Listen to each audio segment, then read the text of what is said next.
तो चलिए हम अपने कार्यक्रम की शुरुआत करते हैं और आज शुरुआत उन 3 तस्वीरों के साथ जिन्हें आप सनातन की सबसे शानदार तस्वीरें कह सकते हैं। आज पवित्र नदियों पर लोग माघी पूर्णिमा का स्नान कर रहे हैं। महाकुंभ में त्रिवेणी पर केवल आज ही स्नान करने वालों का आंकड़ा 2 करोड़ के करीब पहुंच चुका है।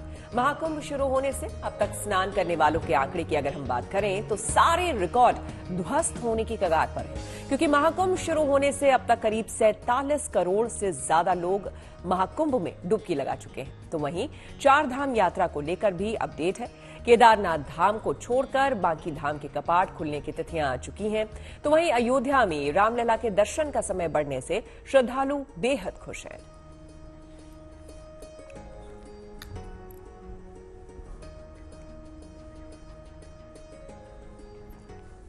देखिए, जब वक्त महाकुंभ में शुभारंभ का था, जब इसकी शुरुआत हुई थी, तब माना जा रहा था कि इस बार करीब 45 करोड़ से ज्यादा पवित्र डुबकी लगाएंगे श्रद्धालु। लेकिन आज माघी पूर्णिमा के पवित्र दिन यहां आकर स्नान करने वालों का आंकड़ा 47 करोड़ के पार जाता नजर आ रहा है। अभी महाशिवरात्रि पर भी महास्नान बाकी है। ऐसे में माना जा रहा है कि इस बार महाकुंभ में सारे के सारे रिकॉर्ड्स जो हैं वो टूट जाएंगे। जी हाँ, बिल्कुल ठीक कह रहे हैं शगुफ्ता आप। आज माघी पूर्णिमा का स्नान चल रहा है और आज का स्नान इसलिए भी खास है क्योंकि आज की डुबकी पूर्णता की डुबकी मानी जाती है। कहते हैं कि माघ पूर्णिमा के दिन देवतागण पृथ्वी लोक पधारते हैं और आज ही कल्पवास की पूर्णता का पर्व है।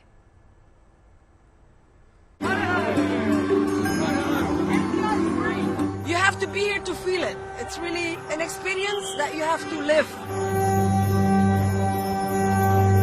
धर्म, आस्था, परंपरा, संस्कृति, अध्यात्म और विश्वास की जीती जागती तस्वीर बना हुआ है प्रयागराज का ये महाकुंभ, जहां सनातनी उत्सव के रंग हर तरफ बिखरे हैं। यहां पहुंच रहा हर आस्थावान माघी पूर्णिमा पर कुंभ स्नान कर मां गंगा से शुभता का आशीष पा रहा है। आज प्रयागराज भी माघी पूर्णिमा पर स्नान ध्यान की मान्यताओं को निभाने के लिए सुबह सवेरे से ही भारी संख्या में आस्था का सैलाब उमड़ पड़ा है, जो संगम नोस पर बारी बारी आकर पावन डुबकी लगाकर खुद को धन्य महसूस कर रहा है। श्रद्धालुओं का ये रेला, ये तांता चला आ रहा है संगम की ओर। तस्वीरों में देखिए और समझिए यहाँ की पूरी कहानी है। कहते हैं माघी पूर्णिमा एक ऐसा पावन संयोग है जब देवी देवता खुद संगम तट पर पहुंचते हैं और श्रद्धालुओं के साथ ही पवित्र डुबकी का भागीदार बनते हैं। यही वजह है कि आज सुबह 10 बजे तक 1.5 करोड़ से ज्यादा श्रद्धालुओं ने पुण्य की कामना के साथ ही पावन डुबकी लगाई। बहुत अच्छा लग रहा है। स्नान ले लिया आपने? कहाँ से आए हैं? कहाँ से आए हैं? जयपुर से। ये इसमें भरने भी लाए? भरेंगे? गाजीपुर से आ रहे हैं। व्यवस्था बहुत अच्छी है और अनुशासन यहाँ दिखाई दे रहा है, स्वानुशासन। आप लोग कहाँ से आए हैं? हम लोग सोनभद्र से। सोनभद्र से आए हैं। ये देखिए किस तरीके से, क्या माहौल है यहाँ पर, कैसा लग रहा है? बहुत अच्छा लग रहा है सर यहाँ पे देख के। और तस्वीर आपको दिखाते हैं यहाँ से किस भारी संख्या में श्रद्धालु यहाँ पर आए हैं और ये माघी पूर्णिमा का स्नान है। माघी पूर्णिमा का स्नान कहते हैं देवी देवता खुद मनुष्य रूप में। किस भारी संख्या में श्रद्धालु जो, कहाँ से आए हैं आप लोग? आप लोग कहाँ से आए? कहाँ से आए? उड़ीसा से। स्नान ले लिया आपने? स्नान ले लिया? स्नान भी किया है। अच्छा लग रहा है? बहुत अच्छा लगा। जी हाँ। तो आप तस्वीरों में देखिए किस तरीके से यहाँ का माहौल है और हर हर महादेव और हर हर गंगे का जय घोष फिलहाल महाकुंभ क्षेत्र से लगातार दिखाई पड़ रहा है। 144 साल बाद दुर्लभ योगों के बीच ये महाकुंभ चल रहा है। ऊपर से माघी पूर्णिमा पर अनूठे योगों का संयोग भी अभूतपूर्व है। पूर्णिमा तिथि मंगलवार शाम 6:30 बजे से शुरू हुई, जो आज शाम 6:41 तक है। माघी पूर्णिमा पर सौभाग्य योग, शोभन योग, शिववास योग, गजकेसरी योग और त्रिग्रही योग मिलकर खास संयोग बना रहे हैं। इस दिन विशेष रूप से भगवान शंकर का ध्यान करना चाहिए, भगवान विष्णु का ध्यान करना चाहिए और माघी पूर्णिमा यह विशेष रूप से जो है चंद्रमा का दिन है। चंद्रदेव का ध्यान करना चाहिए और उनका पूजन करना चाहिए। ध्यान, तप, दान, अपने पितरों का तर्पण, ये सब करना विशेष रूप से अनिवार्य है। इसके अलावा जो है स्नान के विषय में यदि आप आते हैं तो आप किसी भी पवित्र नदी पर, जो भी आपके यहाँ पवित्र नदी हो, तालाब हो, कुंड हो, कुआं हो, वहां पर भी यदि भगवान का ध्यान करके, मात्र गंगा का कहा गया है कलयुग में कि यदि नाम लेकर भी आप स्नान करते हैं तो गंगा के स्नान करने के पूर्ण फल की प्राप्ति आपको हो जाती है। इसमें कोई संशय नहीं है और ये प्रमाण जो है पुराणों में भरे पड़े हुए हैं। इन्हीं मान्यताओं को आत्मसात किए मन में संगम स्नान को लेकर आस्था उमंग हिलोरे मार रही है और आस्था का रेला संगम नगरी पहुंच रहा है। जय गंगा मैया और हर हर महादेव जैसे जय घोषों की खुशबू से मानो पूरी प्रयाग नगरी महकी हुई है। यहाँ पहुंचने वाला कमोबेश हर आस्थावान महाकुंभ की व्यवस्थाओं से संतुष्ट नजर आ रहा है और संगमनोस पर आस्था की डुबकी को सार्थक बताते हुए अच्छी यादों के साथ घर वापसी कर रहा है। बहुत अच्छी है यहाँ पे व्यवस्था। हम लोग दिल्ली से भी आए हुए हैं, दिल्ली से आके फिर उसके बाद गोंडा से हैं। उत्तर प्रदेश बरेली से आए, बहुत अच्छा। हम मथुरा से आए हैं और ये आज हमारा बहुत बड़ा सौभाग्य है कि इतने पवित्र दिन, माघ पूर्णिमा वाले दिन आज हमने स्नान किया। इतनी अच्छी व्यवस्थाएं हैं, योगी जी, मोदी जी ने बहुत अच्छी व्यवस्थाएं की हैं। उत्तर प्रदेश बरेली से आए हैं, गंगा जी में स्नान किया, बहुत अच्छा। फूलों की वर्षा हुई हेलीकॉप्टर से। मैं मथुरा से आया हूँ और यहाँ की जो व्यवस्था बहुत अच्छी व्यवस्था है। उसी संगमनोस से स्नान के बाद इस पोंटून पुल पर आप देखिए जो तांता है श्रद्धालुओं का, जो जिस दबाव की बात कर रही थी सरकार प्रशासन, वो है यहाँ पर। और अब ये सभी इस पोंटून पुल से नंबर 1 और नंबर 2 से जा रहे हैं, जो बहुत महत्वपूर्ण है कि इन श्रद्धालुओं के लिए भी आसान हो गया है और प्रशासन के लिए भी यह आसान हो गया है। कुल मिलाकर देश की विशाल और प्राचीन सनातनी संस्कृति का वैभव इन दिनों संगम तट पर नजर आ रहा है। इस महान परंपरा को निभाने के लिए लोगों का ये हुजूम खुद के जीवन में शुभता पाने की कामना लेकर पहुंच रहा है। मुख्यमंत्री योगी आदित्यनाथ खुद 5KD यानी कि सरकारी जो उनका आवास है वहां से लगातार डीजीपी और संजय प्रसाद के साथ मॉनिटरिंग सुबह 4 बजे से कर रहे हैं कि मेला प्रशासन की ओर से क्या सुविधाएं दी जा रही हैं और जो फुटेजेस और AI कैमरे के जरिए कहां कितना लोड है उसको मुख्यमंत्री खुद देख रहे हैं। पौष पूर्णिमा से शुरू हुआ कल्पवासियों का संकल्प भी आज माघी पूर्णिमा पर पूरा हो गया और सन्यासी अखाड़े भी काशी के लिए रवाना हो चुके हैं और अब महाशिवरात्रि का पवित्र स्नान बाकी है। इस आखिरी स्नान के साथ ही महाकुंभ का ये महा आयोजन भी समाप्त हो जाएगा। संगम नगरी प्रयागराज से आशीष श्रीवास्तव और समर्थ श्रीवास्तव के साथ bureau report, good news today.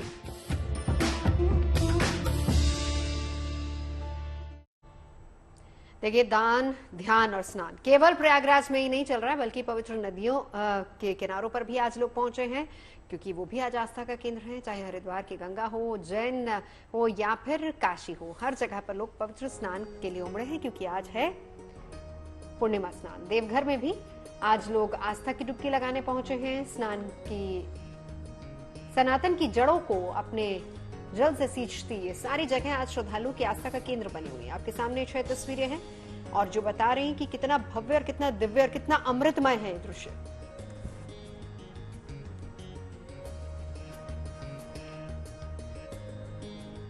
देखिए, आस्था विश्वास हमारे सनातन की पहचान है। इस पहचान का सबसे बड़ा केंद्र अब अयोध्या बनकर उभरा है।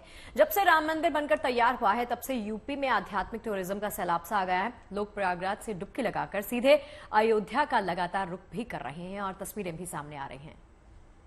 जी हां, यही वजह है कि इन दिनों अयोध्या श्रद्धालुओं से पटी हुई है, जिसे देखते हुए मंदिर प्रशासन ने बड़ा फैसला लिया है। उन्होंने रामलला के दर्शन का समय बढ़ा दिया है। अब यहां आने वाले श्रद्धालुओं को अपने आराध्य के दर्शन के लिए 1 घंटा ज्यादा मिलेगा।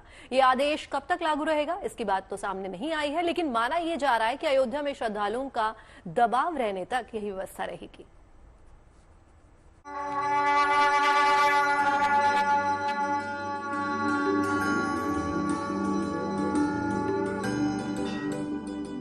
अयोध्या में रामलला का धाम देश भर के श्रद्धालुओं की आस्था का अहम केंद्र है।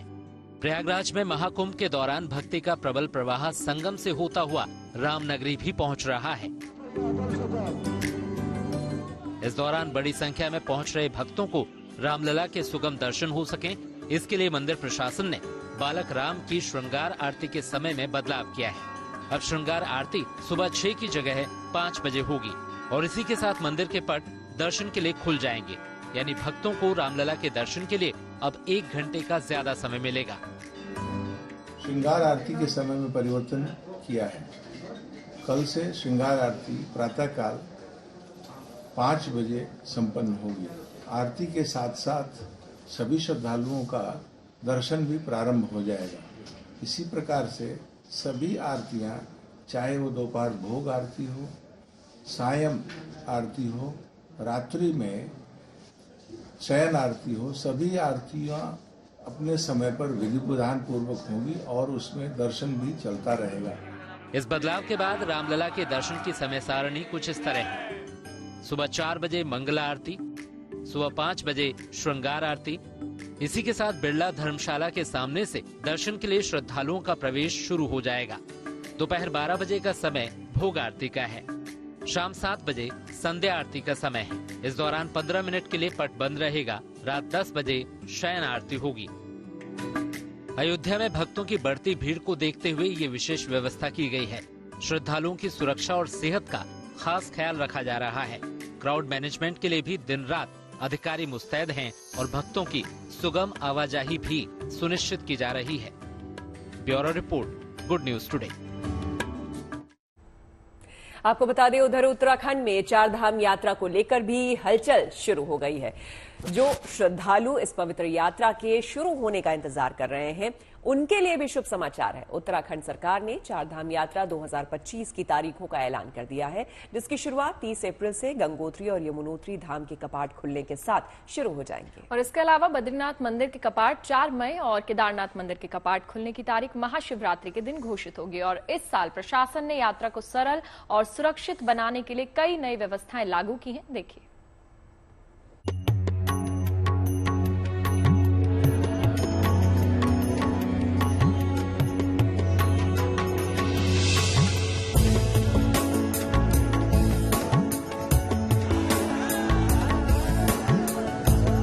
लोग अपने जीवन में कम से कम एक बार 4 धाम यात्रा करने के लिए सालों तक इंतजार करते हैं, क्योंकि 4 धाम यात्रा जो साल में केवल एक बार ही होती है, हिंदुओं के लिए एक पवित्र कारज है। 4 धाम का मतलब उत्तराखंड के 4 पवित्र स्थानों से है, जिसमें गंगोत्री, यमुनोत्री, केदारनाथ और बद्रीनाथ शामिल हैं।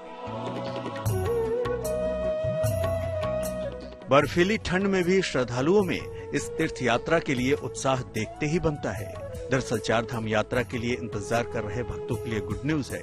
4 धाम यात्रा 2025 की तारीख घोषित कर दी गई है।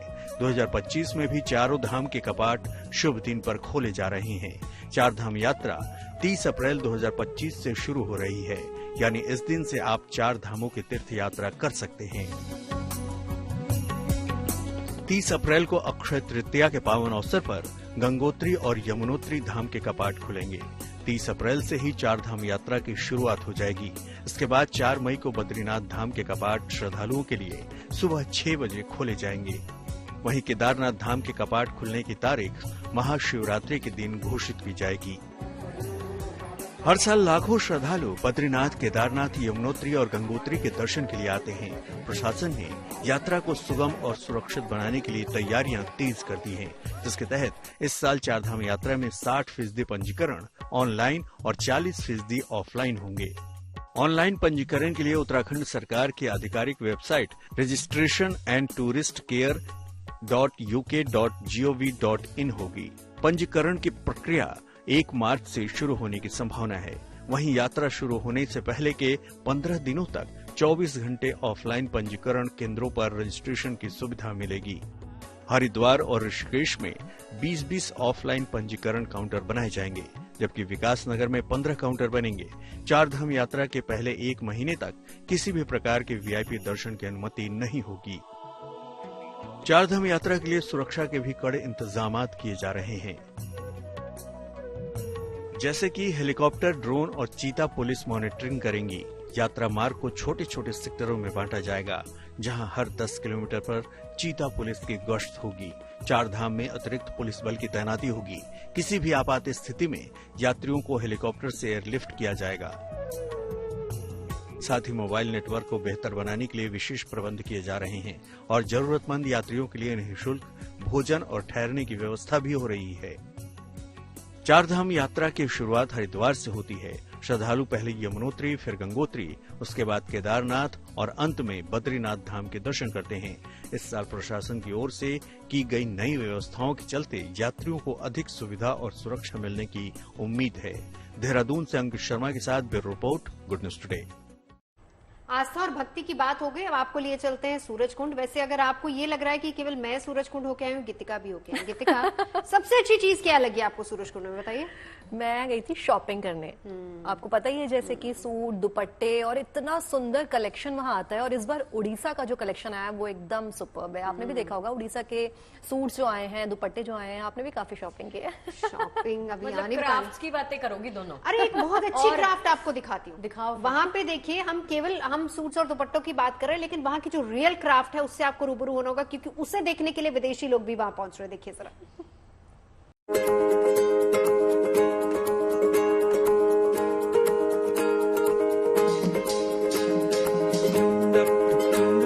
अब आपको हम मिलवाते हैं नेशनल अवार्ड विनर से, जो इस वक्त सूरजकुंड में पहुंचे हैं और जिनको देखने के लिए देशी नहीं बल्कि विदेशी लोग भी यहाँ पर बैठे हैं।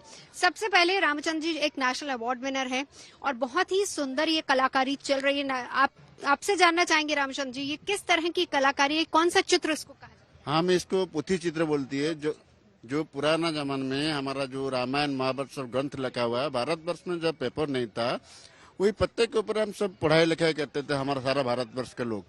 अभी हम इसको ऊपर वही किताब से पढ़ के उसको चित्र हम बनाए हैं। इसमें जब 100 साल तक ऐसे जीवित रहेगा, जब हमारा नेशनल म्यूजियम में जो मैन्युस्क्रिप्ट है, अभी हम उस कला को ऐसे रखेंगे जैसे हमारा सारा भारतवर्ष के लोग उसको जाने को, देश विदेश में लोग पहचाने की इसकी कला कितने है, महान है हमारा भारत संस्कृति की। Come here just to visit this Surajkund Mela? Yes, we found it up in the internet and then we looked at Instagram and we were curious to come. Your husband was telling me that you are also an artist.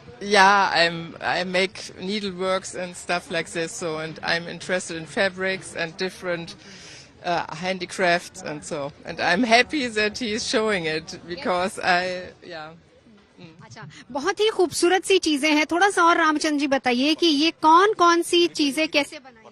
जो हम colour बनाती है, हमारा natural colour है, जो बाजार का chemical का कलर भी हम नहीं यूज करता है। जो हमारा जो कला ब्लैक कलर देखती है, वो ब्लैक कलर है हमारा।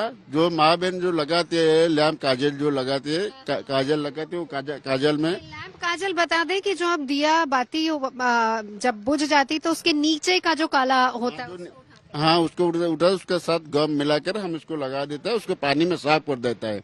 जिस जगह में वो खुदाई हो जाता है, इस जगह में उसको कलर घुस जाता है, बात सब निकल जाता है। इस तरह का चित्र बनाने में कितना वक्त लगता है? इस साइज का चित्र बनाने 10-12 दिन लग जाता है। हाँ, और ये पूरा पक्का कलर है, ये इसका कलर खराब नहीं खराब, ऐसी कलर हर रोज रहेगा। एक चीज और बताइए, वो जो आप पेपर दिखा रहे थे, कैसे 2 पत्तों के बीच में जोड़ के बनाया हुआ है, फिर उसके बाद ऊपर कलाकारी की हुई है, कौन से पत्ते होते हैं?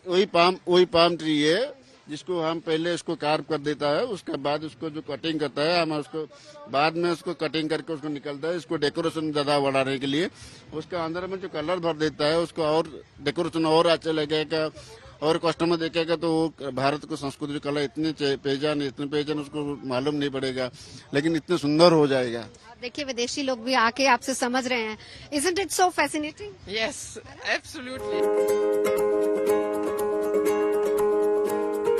तो थीम स्टेट है उड़ीसा। उड़ीसा के सारे कलर्स आपको दिखा रहे हैं हम, लेकिन संबलपुरी के बिना उड़ीसा वाला पैकेज अधूरा हो जाएगा। तो ये बताइए कितना वक्त लगता है आपको संबलपुरी बनाने? ऑलमोस्ट मतलब टाइम टेकिंग रहता है। ऐसे भी मतलब कि होता है जैसे डिफरेंट साड़ी में होता है ना कि हम प्रिंट कर देते हैं या स्क्रीन प्रिंट वगैरह करते हैं, इसमें हम प्रिंट या मशीनरी यूजेस नहीं कर सकते। इसमें थ्रेड को एक टाई एंड डाई प्रोसेस होता है, जो इक्कत बोलते हैं इसको।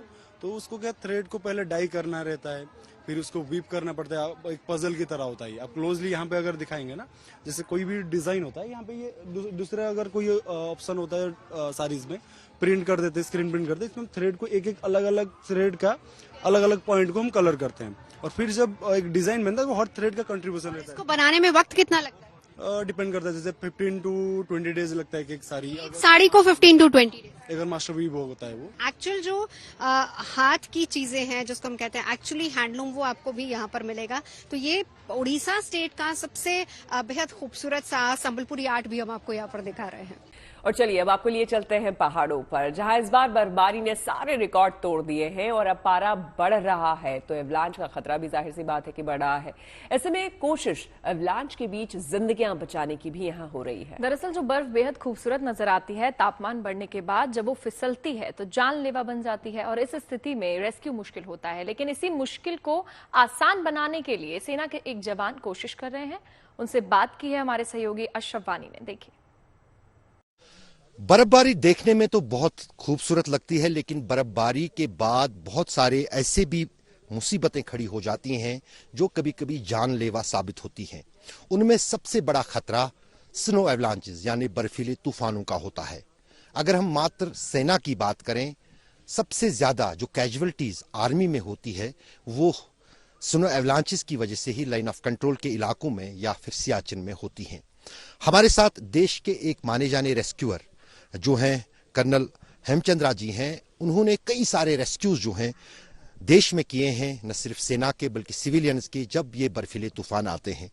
बर्फीले तूफान होते क्या है, कैसे ये आ जाते हैं और किस तरह से इतनी ज्यादा जो है क्षति पहुंचाते हैं, न सिर्फ प्रॉपर्टी को बल्कि लोगों की जानें भी जाती हैं, उन्हीं से जानेंगे। सर, सबसे पहले हेमचंद्रा जी, हम ये जानना चाहेंगे व्हाट इज स्नो एवलांच, बर्फीला तूफान होता क्या है? ओके, बेसिकली जब हम एवलांच की बात करते हैं, बेसिकली अवधाव जो है ये बर्फ का एक बड़ा खंड होता है जो तेजी से पहाड़ों से नीचे की तरफ को आता है।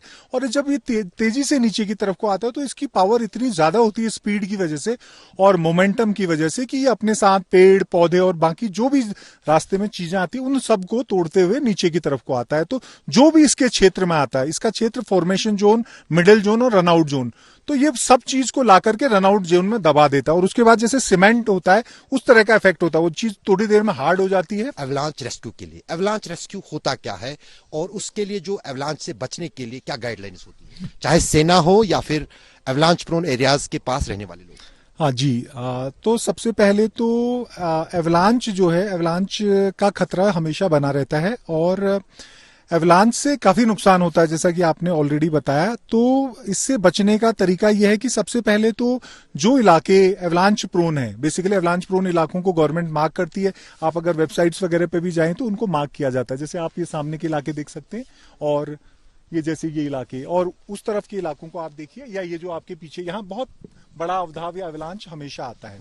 तो यहाँ पर ध्यान में रखने वाली बात है कि इस एवलांच क्षेत्र के नीचे के इलाकों में जो है आपने घर वगैरह नहीं बनाना है, हरकत नहीं करनी है। जब कभी भारी हिमपात हो जाता है तो आपने लगभग 48 घंटों तक उस इलाकों में हरकत नहीं करनी है। तो एवलांच रेस्क्यू का बेसिकली मतलब है कि जब एवलांच में कोई व्यक्ति फंस जाता है तो आप उसको कितनी तेजी से अलग अलग इक्विपमेंट के माध्यम से और प्रोडिंग के माध्यम से या शावल वगैरह के माध्यम से तेजी से खुदाई करके तेजी से अगर उसको बाहर निकाल के बचा पाते हैं तो उसको हम एवलांच रेस्क्यू बोलेंगे। इसी का जो प्रशिक्षण है हम यहाँ पर देते हैं, इसके बारे में हम थोड़ा सा इक्विपमेंट के साथ अभी आप ब्रीफ करेंगे। तो ये थे कर्नल हेमचंद्रा सिंह जी, जिन्होंने ये बताया कि बर्फीले तूफान होते क्या है और उनसे बचा कैसे जा सकता है। कहीं ना कहीं जो है वो बचाव ही जो है सबसे बड़ा रास्ता होता है एवलांच से बचने के लिए। अशरफ वानी, सोनमर्ग। चलो कहाँ? गुलमर्ग लिए चलो। हर तरफ बर्फ बिछी हुई है और इसके बीच पहुंच रहे सैलानियों की तो खुशी का ठिकाना नहीं रहा। देखने लायक है तस्वीरें। फिलहाल तो प्रकृति के इस नजारे को देखकर हर कोई मंत्रमुग्ध है।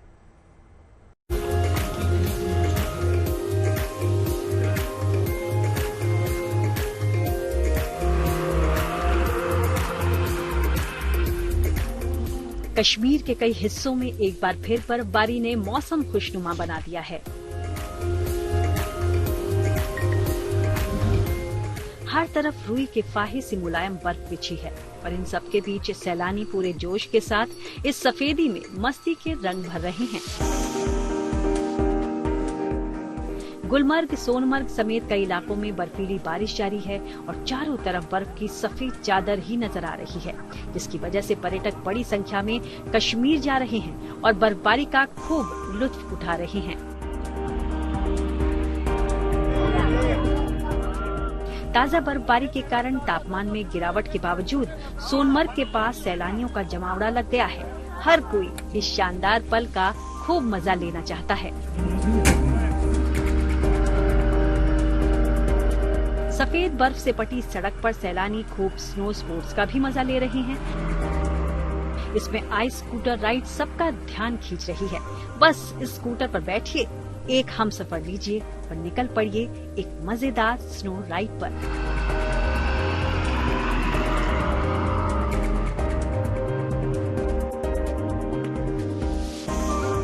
बर्फबारी ने इलाके की खूबसूरती और बढ़ा दी है। पूरे इलाके का नजारा ही बदल सा गया है। ताजा भारी बर्फबारी से गुलमर्ग के सभी इलाके सफेदी की चादर ओढ़े नजर आ रहे हैं, मानो गुलमर्ग और सोनमर्ग की खूबसूरती में चार चांद लग गए हों। हर तरफ प्रकृति ने श्वेत श्रृंगार किया है। पहाड़ों पर पेड़ों के बीच मौजूद बर्फ एक अलग सा एहसास करा रही है, मानो करीने से बर्फ से कलाकारी की गई हो। बर्फ के आगोश में पहाड़ों का ये श्रृंगार हर किसी को दीवाना बना देने के लिए काफी है। हर तरफ सिर्फ बर्फ ही बर्फ है, जो सैलानियों को लुभाने के लिए काफी है। मौसम विभाग का कहना है कि कश्मीर के साथ गुलमर्ग में बर्फबारी का ये दौर अभी कुछ दिनों तक यूं ही जारी रहने वाला है। इसलिए उम्मीद है कि एक बार फिर से यहाँ पर सैलानियों की आवाजाही बढ़ेगी और कश्मीर एक बार फिर सैलानियों से गुलजार होगा। सोनमर्ग से मीर फरीद के साथ bureau report, good news today. देखिए, जीवन में संतोष का होना बहुत जरूरी है। देखिए, वरना क्या है ना कि सोने का अगर महल भी हो तो काटने को हर पल ये तैयार रहता है। इसलिए संतुष्ट रहिए तो खुश रहेंगे, वरना सब कुछ पास होकर भी कुछ नहीं होता, सब बेकार है। जी हाँ, जो नहीं है उसकी इच्छा करके अपने समय और शक्ति बर्बाद न करें, लेकिन जो है उसे सहेजते हुए जिंदगी में आगे बढ़े।